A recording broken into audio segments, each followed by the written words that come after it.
Hello. மைவித்திரி மக்களே, இப்போ நான் இந்த மாதிரி மைவித்திரின்னு போட்டு என்னை மாதிரி நிறைய பேர் தேடுவீங்க. இந்த மாதிரி மைவித்திரின்னு போட்டாலே நிறையா பாருங்கள், ஃபுல்லாக மைவித்திரின்னு தான் போட்டிருக்கேன். ஏன்னா நம்மளுக்கு என்ன நியூஸ் ஏதுன்னு பார்க்குறதுக்காக போட்டோம்னா, இந்த இப்படிக்குள்ளே போய் பார்த்தோம்னா இவங்கெல்லாம் சொல்கிறது பார்த்திங்கன்னா பார்வை அவங்களாட்டுக்கு வியூஸ் வர்றதுக்காக என்னத்தையும் அடிச்சு விட்டுட்ருக்காங்க. இவர் நேற்று சொல்கிறத பார்த்தா கேடிவியில் தான் நான் எப்போவுமே பார்ப்பேன். இவர் சொல்லி தான் நம்மளுக்கே நிறைய விஷயங்கள் தெரியுது. இல்லைன்னா இவர் சொல்லலைன்னா அதுவும் ஒன்றும் தெரியாது.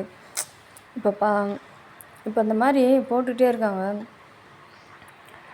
நம்மளை நம்பிக்கையை வளர்க்குறதுக்காக போடுறாங்களா, இல்லை இப்படி இருக்கட்டும் உறுதியாக வந்துடும் தெரில, என்னத்துக்கு போடுறாங்கன்னு தெரியல.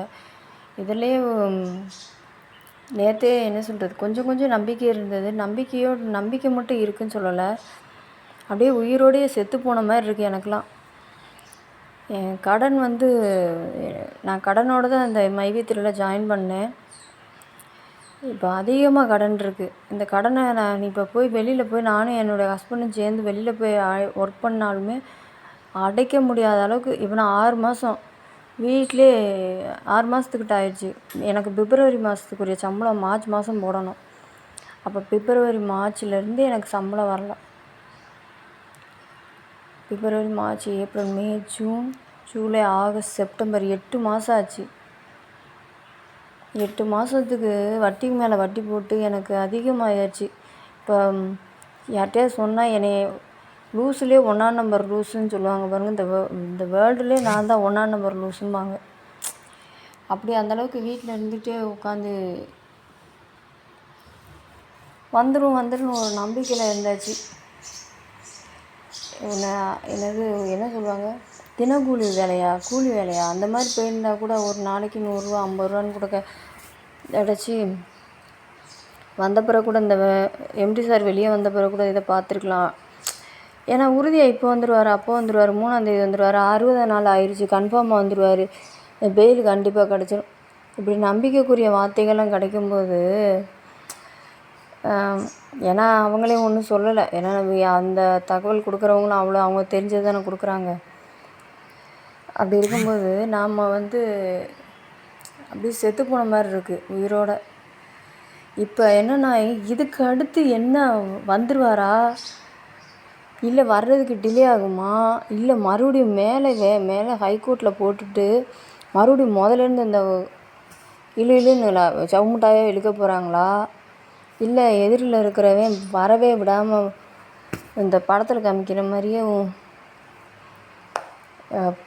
பொய் கேஸை போட்டுக்கிட்டே இருப்பாங்க. இந்த கேடிவியில் அவருக்கெல்லாம் நிறைய ஃபோன் கால் வருது அப்படிங்கிறாங்க. 2000 கால் வந்துச்சு அப்படிங்கிறாங்க. அந்த 2000 காலும் உண்மையிலே மைவித்திரியில் இருக்கிறவங்க தான் கால் பண்ணாங்களா, இல்லை அதுக்கும் அந்த ஆப்போசிட்டில் இருக்கிறவங்க தான் போட்டாங்களா, ஆள் வச்சு போட்டாங்களான்னு தெரியாது.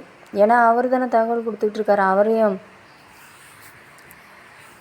ஸ்டாப் பண்ணிட்டானா அவன் எரிச்சல்பட்டு தகவல் மக்களுக்கு கொடுக்க மாட்டாங்க பாருங்க.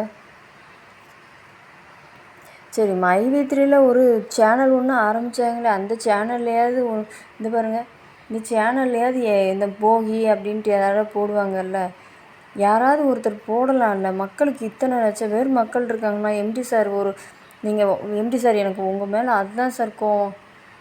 நீங்கள் எங்களுக்காக கஷ்டப்படுறீங்க, ஜெயிலில் இருக்கீங்க, எங்களுக்காக வேதனைப்படுறீங்க.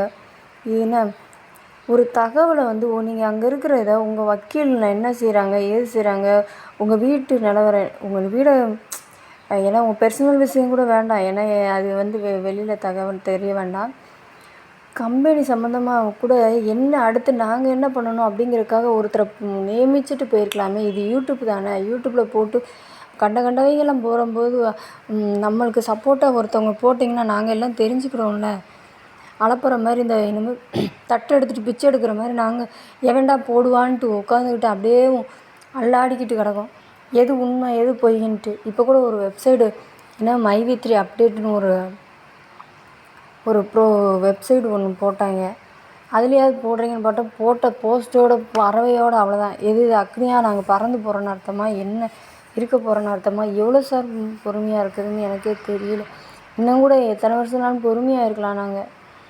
ஏன்னா யாருமே உயிரை கொடுத்து கம்பெனியை காப்பாற்றுவேன், நான் உயிரை கொடுத்து காப்பாற்றுவேன்லாம் சொல்ல மாட்டாங்க. நீங்கள் சொல்கிறீங்க, உங்கள் வார்த்தையை நம்புகிறோம். ஆனால் வாழ்கிறதுக்கு தெம்பு. ஏன்னா கடன் இருக்குது சார், ஒரு பக்கம் கடனை அடைக்க முடியல, அதுக்கடுத்து கடனுக்கு வட்டி கட்ட முடியல, அதுக்கடுத்து நீங்கள்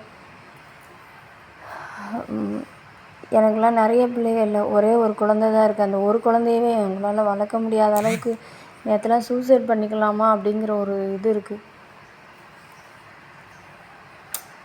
சொல்ல முடியல, நிறையா விஷயங்களில் அவ்வளோ வேதனையாக இருக்குது. பாசிட்டிவாக பேசலாம், பொறுமையாக இருக்கணுங்காங்க. எப்படி ஒன்றும் கஞ்சி காசு இல்லை, ஆஸ்பத்திரி செலவு இருக்குது, வைத்தியம் பண்ண வேண்டியிருக்குன்னு புலம்பி தள்ளிக்கிட்டு இருக்கேன். ஏன்னா பேசுறதுக்கு ஆள் கிடையாது. அப்படியே பைத்தியம் பிடிச்ச மாதிரி இருக்குது எனக்கு. யாராவது எதாவது தெரிஞ்சால் சொல்லுங்கள் தயவு செஞ்சு. ஒன்றுமே தெரிய மாட்டேங்குது. இனிமேல் நான் என்ன வேலை செஞ்சு ஒரு வேளை அந்த கம்பெனி வராட்டாலும் எப்போ வருமோ அப்போ பண்ணிக்கலாம். ஏதாவது வேலை இருந்தால் சொல்லுங்கள். நாட்டில் நான் பிச்சை ஒன்று தான் எடுக்கல, அதுவும் கூட கொடுக்குறதா இருந்தால் கூட வாங்கிக்கலாம் போலக்கு இருக்குது எனக்கு.